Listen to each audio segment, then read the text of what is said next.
no son asiduos a este lugar. No sé si estoy despistado o es que no han venido por aquí muchas veces. Entonces, bueno, ese acento asturiano, eso sí lo sabe, porque si no, no habría venido aquí. Es la casa más antigua de todas las casas regionales que hay en España, las dispersas que hay por el mundo, que son unas cuantas. El día 2 de octubre cumplíamos 100, la casa, no nosotros, 142 años. Pero es una casa que tiene esos muchos años, pero es una casa muy activa. De hecho, está entre las casas. A mí no me gusta decir que es la que más actos organiza al año, porque eso de decir que es el mejor, el más guapo, el más alto, pues eso hay que medirlo y hay que demostrarlo. Pero vamos, es una de las casas más activas de cuantas hay de entidades públicas y privadas, de entidades privadas en España. Y naturalmente hoy estamos con uno de nuestros muchos actos culturales, como bueno, hoy es una presentación de un libro, otros son conferencias. Es una programación bastante variada y bastante atractiva.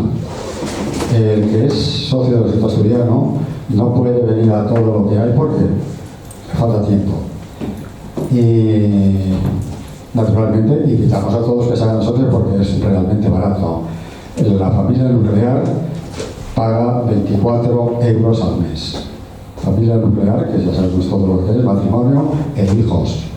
Bueno, los hijos cuando tienen 27 años tienen que independizarse y hacerse o socios juveniles, o si ya están casados, socios titulares, como normal. Naturalmente, a través de los medios, enviamos este saludo a aquellas personas que estarían encantados con haber venido aquí, pero no siempre se puede. Y yo, en estas fechas, especialmente, llegar aquí no ha sido fácil, y que lo demuestren, que lo digan los que han venido cargando con paquetes, porque yo venía sin paquetes y me costaba mucho venir aquí. Y bueno, siempre damos unos minutos de cortesía, pero hoy nos hemos pasado de cortesía. Entonces empezamos sin más dilaciones, porque supongo que queremos ir todos a dormir a casa. Entonces vamos a ver si terminamos para eso. Pues muchas gracias. Tengo que decirte que todavía hay muchas cosas. Bueno, yo la vez anterior que ella presentó aquí un libro, que dije que ya un año, tanto como un año, no sé si fue, pero bueno, hace ya unos cuantos meses.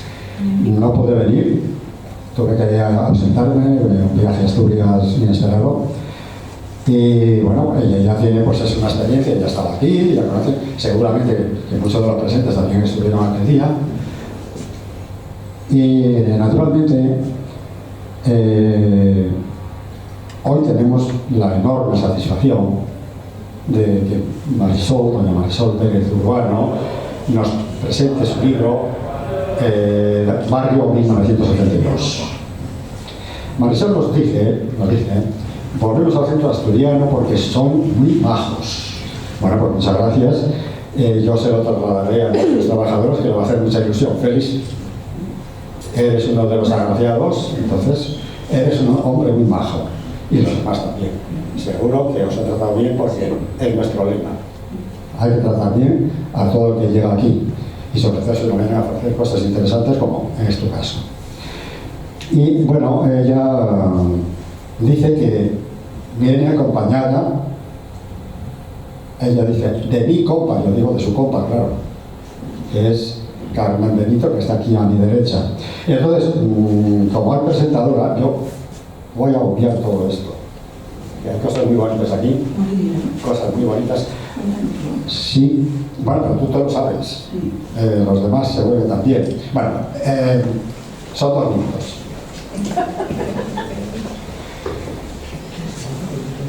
Bueno, ella avisa que de momento Bajada Ediciones va a medio gas porque la editora jefa está de baja maternal.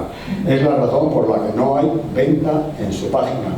Y puede que si no la tienen de la preventa, aún no puedan conseguirla en la librería habitual, aunque ya sí está en Amazon. Ya están todas. ¿Ya están todas? Sí. En Amazon sí, porque me consta. Y ahora palabras de Marisol, que luego es una persona llena de valores. Dice, cuando acabé filología decidí ser profesora porque me pareció una dedicación apasionante. Es transformar, llegar a los corazones y dejar huellas. Y porque enseñando, y esto es mucha verdad, eso es mucha verdad, se está aprendiendo siempre. El que está enseñando está aprendiendo. Eso es una forma fantástica de aprender. Siempre he defendido que enseñar lengua es una tarea importantísima, por supuesto, ya que el idioma conforma el pensamiento. La claridad mental requiere palabras preciosas y resulta emocionante ver cómo los alumnos progresan en ese sentido. Enseñar literatura es abrir los ojos y el corazón a los sentimientos e ideas de todos los tiempos. También hacerlas vivir a otros nuevos mundos en los que vivir mil vidas si se escribe. Y entonces ella habla de escribir. Para imitar a los grandes, para meditar, para adelantarse a los laberintos y no necesariamente querer salir de ellos, como decía Borges, porque estamos aquí pero querríamos estar allí. En palabras de Antonio Tabucci, para volver a la infancia, para fijar la memoria, para regresar a vidas anteriores, a las lecturas y a los tumbos que cada uno lleva en la mochila, para entender, para amar y que te amen, para saber, para conocer, por miedo, por necesidad, por sobrevivir, por experimentar otras vidas y por revivir las propias, porque hay muchas cosas que contar y por fin dispongo de tiempo para ello. Menos mal que ya tienes tiempo para hacer muchas cosas y traernos estos libros maravillosos que me constan. Y ya sin más, ahora sí cedo la palabra a ti o a ella. Yo hago una pequeña presentación Bueno, y luego mi compañera. pues entonces la autora, que es la que manda, tiene la palabra. Gracias.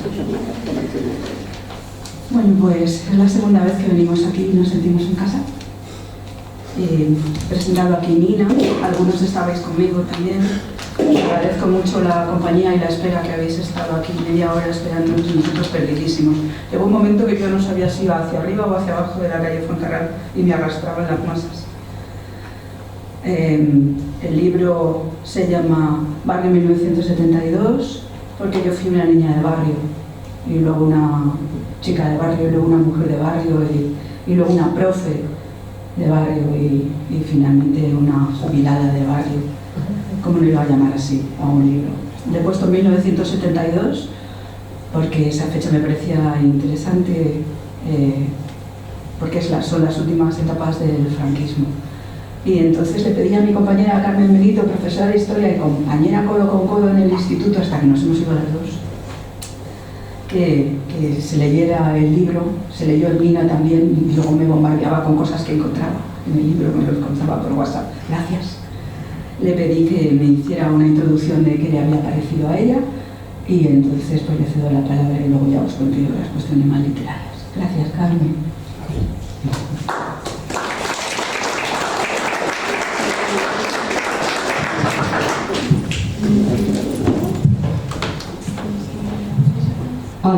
Hola, buenas tardes.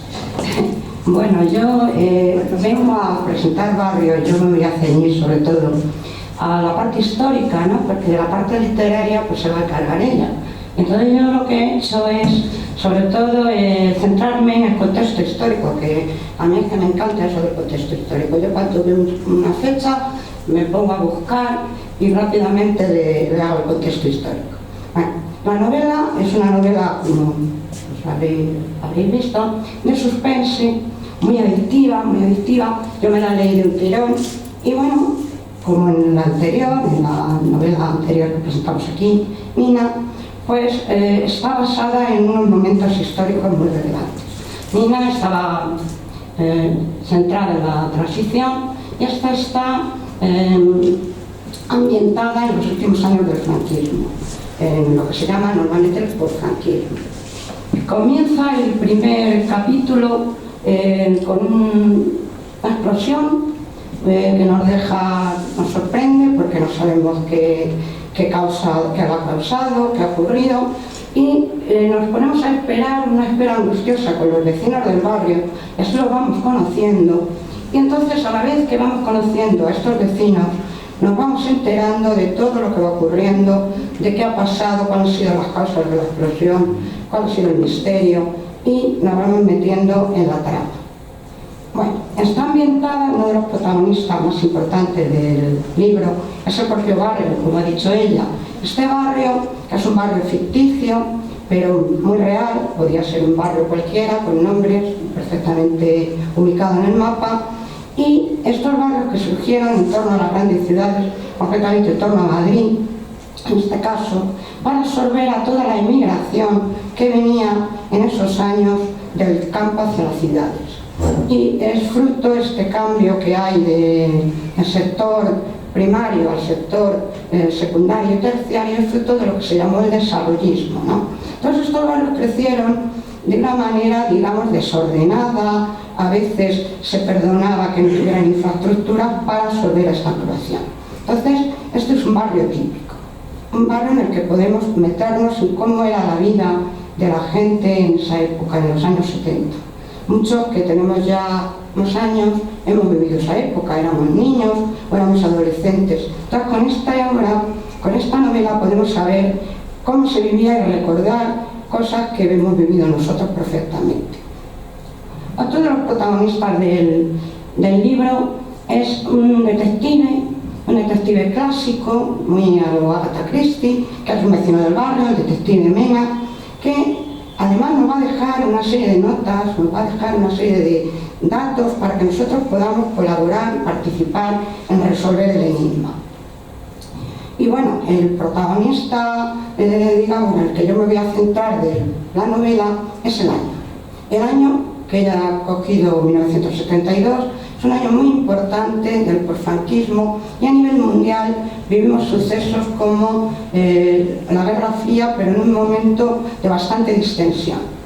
Este año, 72, será reelegido presidente Nixon y va a visitar por primera vez un presidente norteamericano de Estados Unidos, concretamente, va a visitar China por, digamos, la distensión que había habido en estos años y que se iba a acercar por primera vez a un país comunista.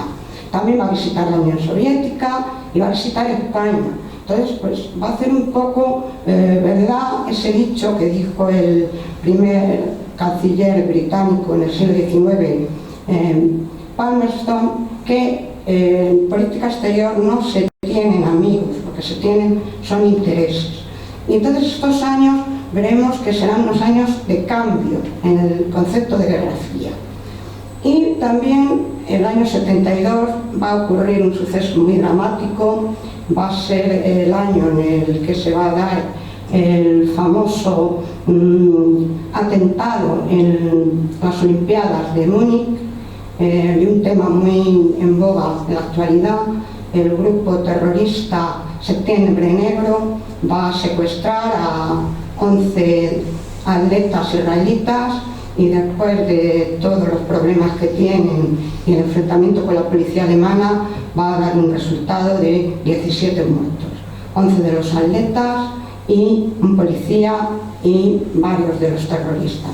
Entonces nos sorprende que después de 50 años el mismo tema que era noticia y que dejaba a la gente absolutamente conmocionada en el año 72 esté todavía vigente, este problema del enfrentamiento entre palestinos e israelitas.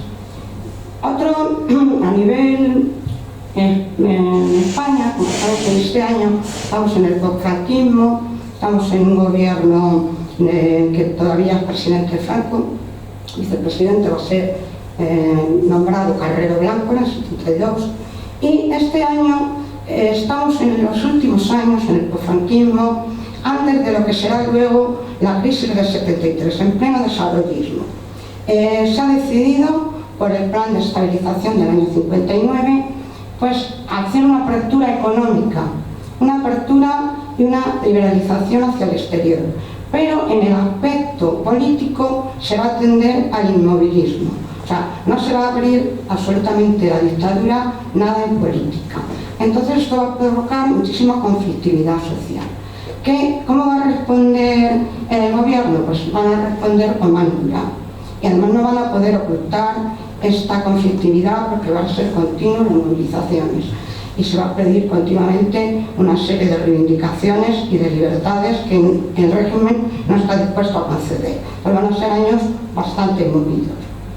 La novela, además, podemos ver en ella, o sea, si la vais leyendo, vais a ir descubriendo una serie de problemas o conflictos sociales que se van a dar, entre los que yo destaco unos pocos, pero seguramente si os ponéis a leer la novela vais a sacar muchísimos más.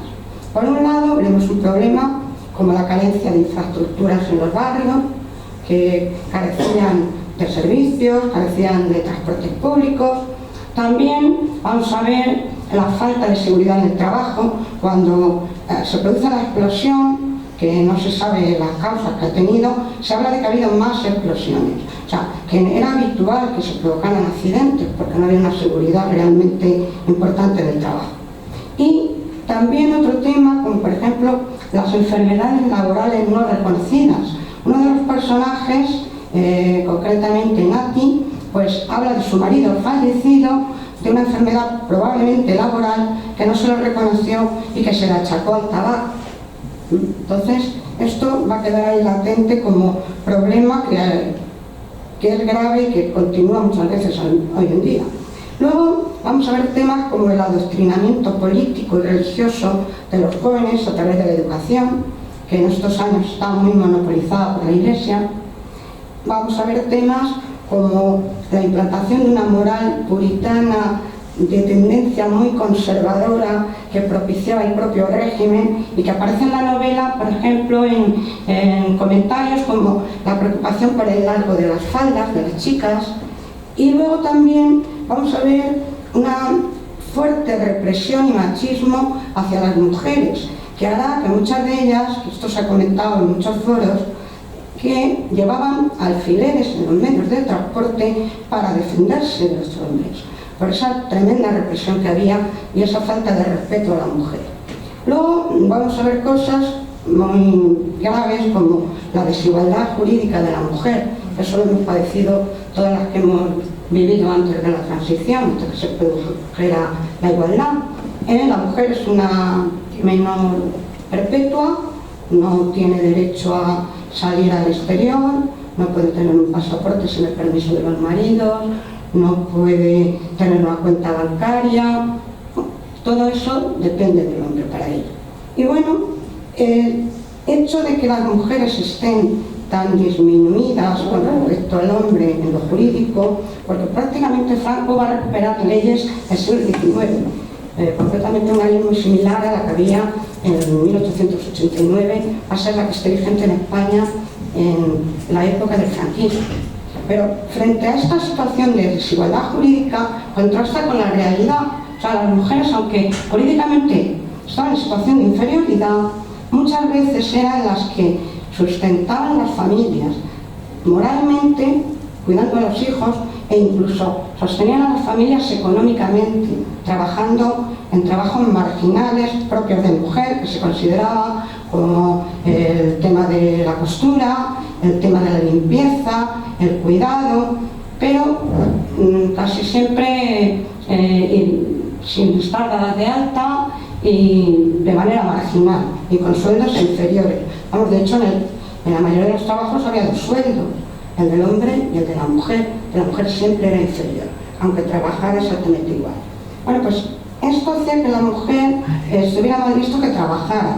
Entre las de clase un poco, digamos, más opulenta, pues se consideraba que si una mujer trabajaba es que su marido no valía para mantenerla y no era un buen partido. Entonces era recomendable que la mujer al casarse no trabajara, porque así el marido quedaba mejor, como una persona que era capaz de sostener bien a su familia. Otros temas que he visto también que aparecían en la novela es esta mafia delictiva, que se ha puesto ahora también de moda mucho hablar de ello, que robaba a niños, a jóvenes que por alguna circunstancia pues tuvieran hijos de solteras o a madres trabajadoras con poco nivel adquisitivo. Estos niños se les hablaba a las madres que habían fallecido, no se les enseñaba nunca el cadáver y estos niños iban directamente a familias con problemas de esterilidad que iban a comprar prácticamente estos niños. Esto aparece en uno de los personajes que parece ser que le han hecho eso y siempre le queda la duda si la niña que tuvo vivió o realmente había muerto, como parecía.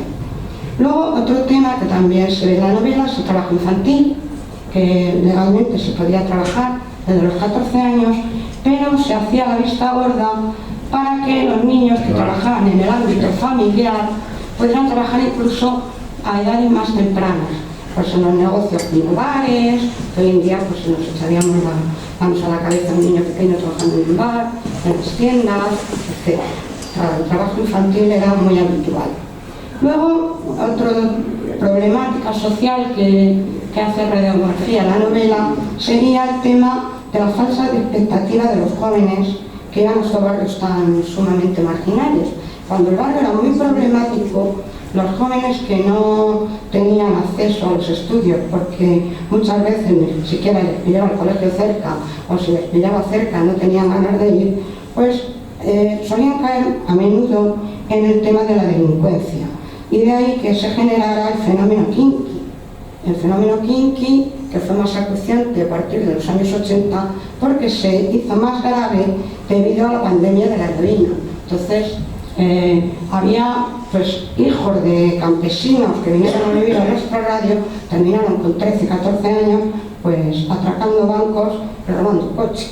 O sea, este fenómeno viene dado pues, por esa ansia que tenían ellos de vivir deprisa, pero sin tener acceso ninguno a ningún medio para poder sobrevivir de una manera legal. Luego, un tema muy importante en la novela es la violencia de género. La violencia de género que, bueno, no existía, ¿no? Porque tenía la complicidad y el silencio de la mayoría de la sociedad. La gente no hacía como que no lo veía, porque pensaban que entraba en el ámbito privado y no se metían.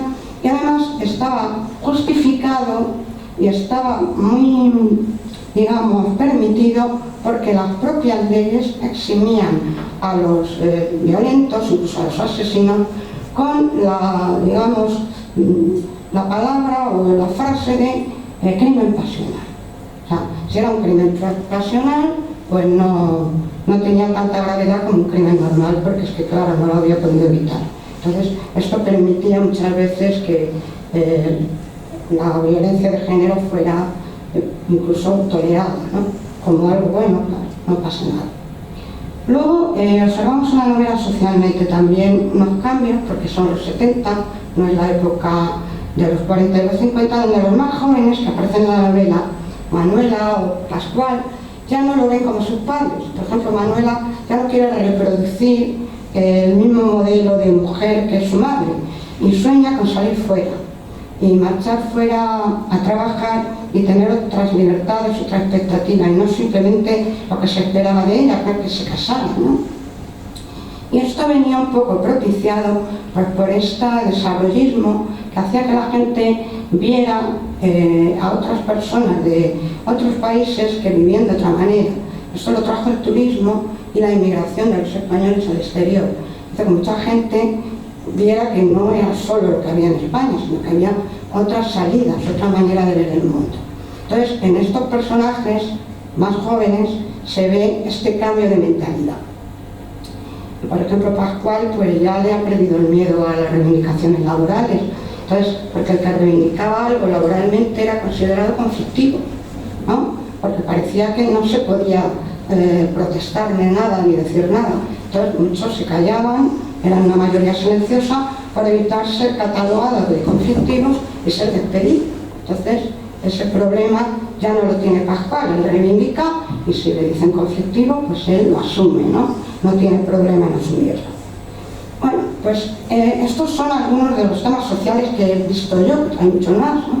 Y para los que tenemos ya más años, pues podemos ver en este año 72, que fue el año justamente que la censura permitió películas, que no nos explicamos como El Padrino y Cabaret, que se pudieron ver en España.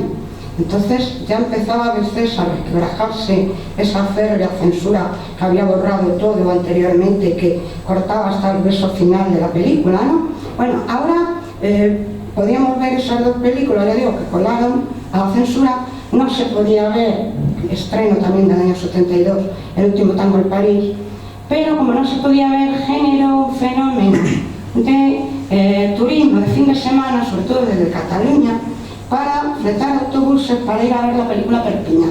Entonces esto se hizo, vio más gente el tango en el exterior que si se hubiera estrenado en España. Generó un fenómeno pues de muchísima atracción para ir a verla.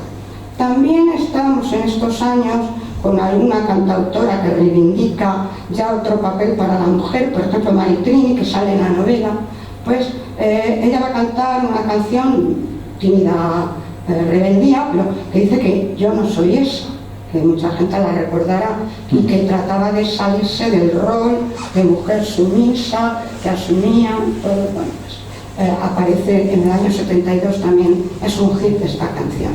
Y estamos entrando de lleno en el consumismo, la sociedad de consumo, entonces todo el mundo pues quiere o ansía tener un coche y una segunda residencia. Entonces, pues si no lo podíamos pagar, pues soñábamos con que nos tocara en el 1, 2, 3. En el 1, 2, 3 eran los regalos estrella, que todos lo recordaréis, el coche y el apartamento, ¿no? Entonces, en el año 72 se estrenó este programa que tuvo tantísimo éxito, que correspondía un poco a la mentalidad consumista que ya se estaba instalando en España. Y bueno, si éramos niños, por aquellos años, como Marco, uno de los niños de la novela, pues entonces nos estábamos aficionando a la lectura y a la lectura de suspense, leyendo a Enid Blyton, que teníamos la mayoría gran pasión por esta autora. Y nos encantaba ver las aventuras de unos niños ingleses que descubrían misterios ellos solos, sin adultos, que iban a todas partes solos en bicicleta, que corrían como locos por la isla de Kerry y que comían cosas tan extrañas como pastel de riñones, que todos los niños de aquí nos preguntamos, pues eso no debe estar muy bueno, el pastel de riñones, pero salen los 5, o sea que debe estar estupendo. Y bebían cerveza de jengibre, que nos parecía una cosa súper extraña y súper atractiva porque era cerveza, ¿no? Una cosa prohibida para niños. Bueno, en general, pues podíamos ver en el año 72 cómo éramos entonces y lo que hemos cambiado, que nos quedaba todavía mucho por cambiar. Y bueno, el himno de aquellos años, fundamental, también es uno de los hits del año 72, fue la canción que lo decía todo, pero no decía nada, de Pablo Guerrero, que tenía que llover a cántaros. Entonces era lo que estaba indicando a la sociedad española que le quedaba mucho para avanzar. La novela, además de todo esto que he contado, que un poco es el plan abuela cebolleta, de lo que me acuerdo de aquellos años, ¿no? Y que son los años que se recuerdan luego con todo lo malo que tenían, con nostalgia. Pues la novela tiene una estupendísima edición, que ya os contaré ahora, unos dibujos preciosos, para que no nos perdamos, tiene un matiz personaje con todos los personajes, un dibujo en la primera página con el edificio del Álamo 23, que todos los personajes son de ahí, y que aparece cada uno en la casa en la que vive. Luego además, para que nos perdamos menos, porque al tratarse de una novela coral podemos andar un poco perdidos o despistados, pues cada familia tiene, todos los personajes empiezan por la misma letra, los nombres, quitando uno, ¿no? Entonces esto nos ayuda también a no perdernos y a seguir una novela con tantos personajes. Bueno, pues en general yo no tengo que añadir mucho más. Se trata pues de una novela muy recomendada, muy recomendable, muy atractiva, crítica, y para mí también, por las cosas que he contado y tal, se puede observar nostálgica. Ya lo tengo. Simplemente pues nada, que la compréis, que la tiráis, que la leáis y que os guste muchísimo. Gracias.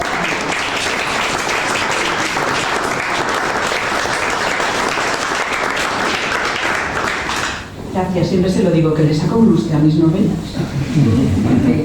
Todo esto está subyacente, porque la novela no tiene ni una línea histórica, ¿vale? Es todo narración. No, quiero decir que no hago reflexiones de esa índole, se sobreentienden y ella es la que mejor me lee por debajo. Sí. Ya os contaba que la novela se llama Barrio 1972 y tiene un subtítulo, Horas de incertidumbre. Pero yo quería que se llamara Barrio, por lo que os he contado, ¿no? Porque soy alguien que nació en un barrio y que se ha criado. Me he ido moviendo con mis padres, eran muy zascandiles, nos fuimos moviendo de barrios, pero siempre me he sentido así, una chica de barrio, y quería contar la historia de los barrios, de las barriadas en las que viví y cómo eran y de dónde somos, de dónde venimos. Es la memoria histórica que siempre me ha interesado y que es el tercer libro en el que hablo de memoria histórica, aunque voy cambiando de temática y de personajes. A ver si soy capaz. Sí. Es una novela social, pero también es negra y también es policíaca. El asunto es que no puedo contar toda la trama policial porque si la cuento me la cargo. Entonces hago más hincapié en el planteamiento social, pero es una novela policíaca, con su intriga y su suspense. Hay una factoría y hay una explosión y así empieza. Ha habido una explosión en la factoría y todos empiezan a poner nerviosos. Toda la colonia entera está esperando. ¿Qué ha pasado? Y no hay explicaciones. Es muy de la época. Nadie daba explicaciones. Entonces es una novela social y crítica con un narrador que no opina. El narrador se enfoca en los personajes. Vamos viendo cómo piensa cada personaje. Podemos ver al barrio durante una situación especial y buscar una situación incómoda para que la gente saliera de su rutina, porque si no sería muy aburrido. Y es policial porque tiene un policía como detective y porque tiene una intriga y el espectador o el lector está ahí expectante, esperando a ver qué demonios ha sucedido. Pero también quería hacer un experimento, quería que el barrio fuese entero en un personaje colectivo. Y tenemos entonces pues que la metalúrgica o la meta es una factoría peligrosa que expulsa unos humos rosados que a todos les tiene bastante, bueno, les hace sospechar, pero nadie se queja porque da de comer no solo al barrio, sino a los barrios colindantes. Y eso ha pasado tantas veces. Por supuesto es un barrio ficticio y es como una mezcla de posibles barrios que tienen una industria al lado.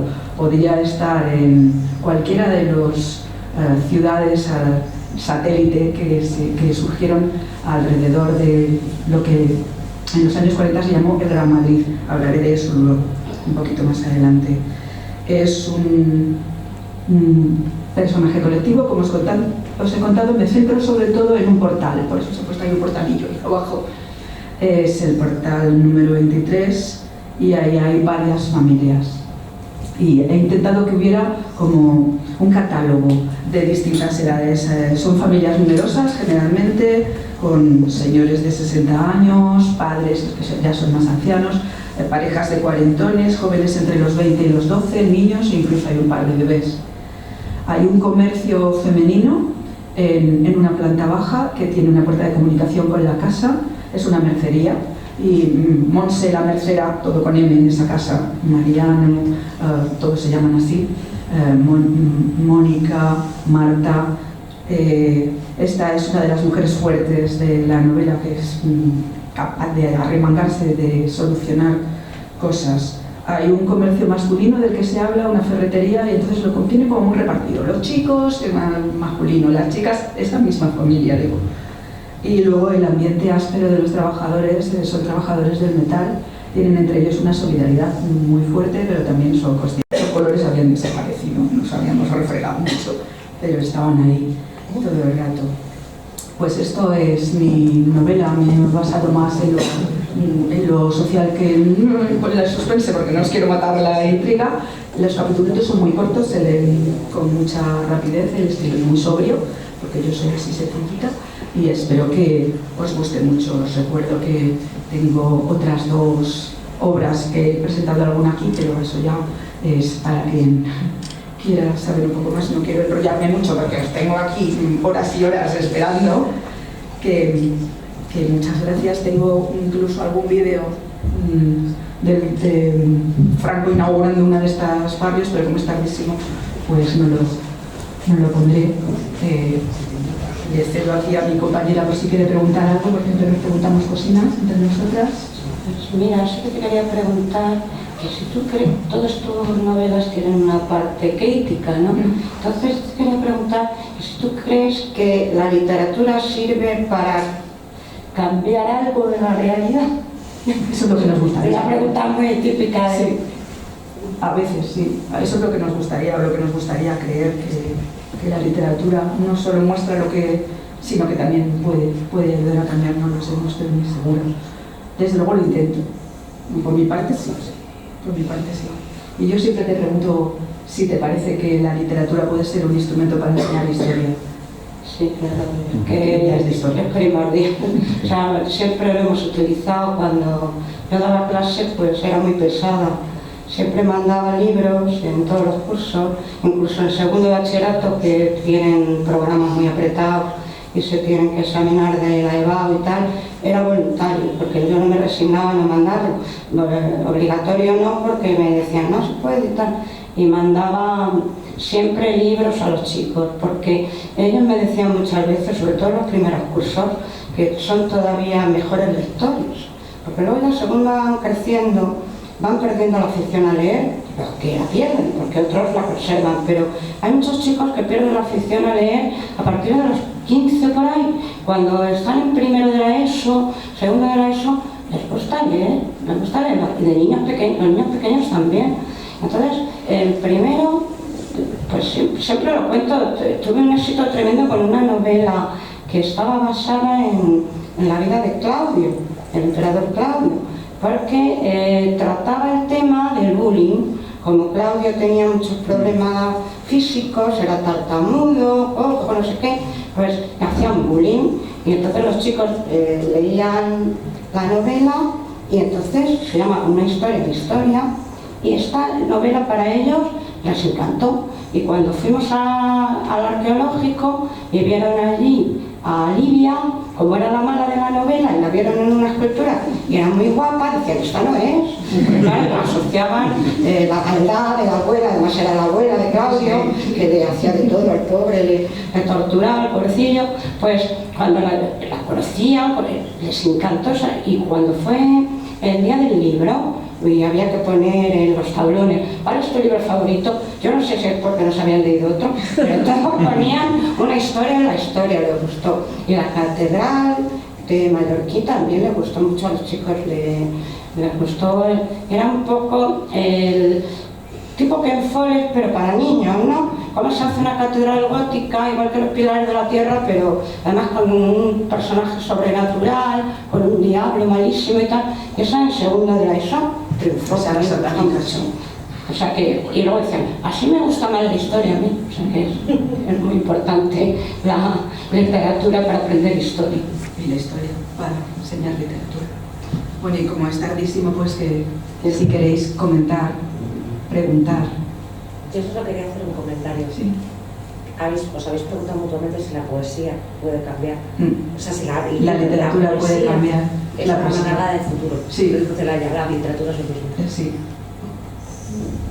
A ver, yo también tenía que estar. Yo quiero comentar una cosa. Sí. Yo he vivido tanto en Madrid, bueno, yo nací en Madrid, pero he vivido muchos años en Barcelona. Y cuando estabas comentando lo de los poblados, yo recordaba, yo estuve estudiando el urbanismo de Barcelona y pasó exactamente, no tan bestia como en Madrid, pero sí que pasó, ¿no? Lo de los poblados, lo de los poblados, y además aquí la industria estaba mucho más cerca del centro de lo que ha estado aquí en Madrid.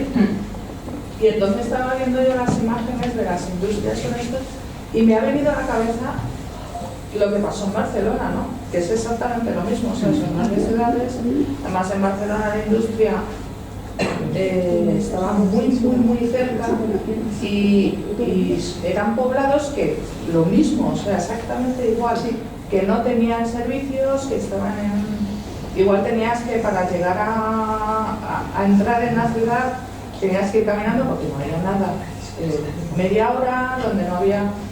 Me ha parecido muy curioso, ¿no? Que me ha venido esa imagen de que no solo en Madrid. No, y en Barcelona, y en Bilbao, y en Valencia, sí.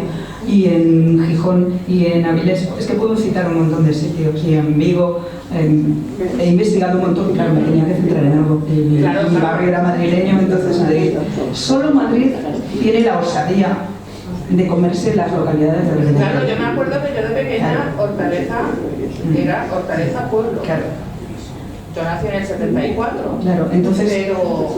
pudieron poner, claro, lo hicieron baratísimo el terreno. pasó en Madrid se comió las localidades de alrededor. Barcelona sigue teniendo un anillo alrededor de ciudades.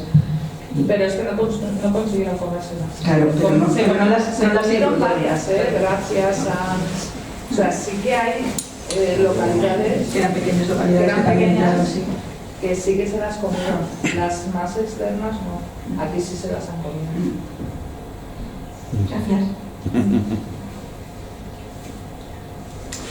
Mira, quería preguntarte, a mí de esta época el asociacionismo, ¿no?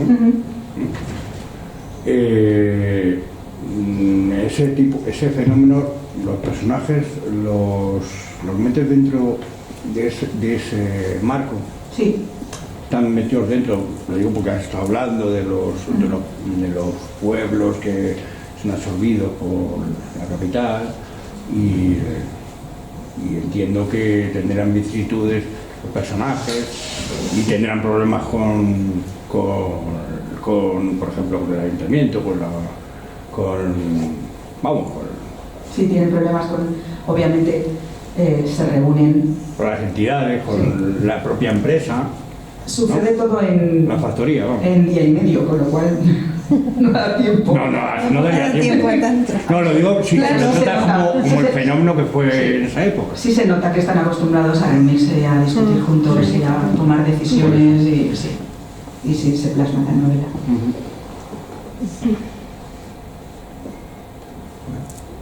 ¿Alguien más?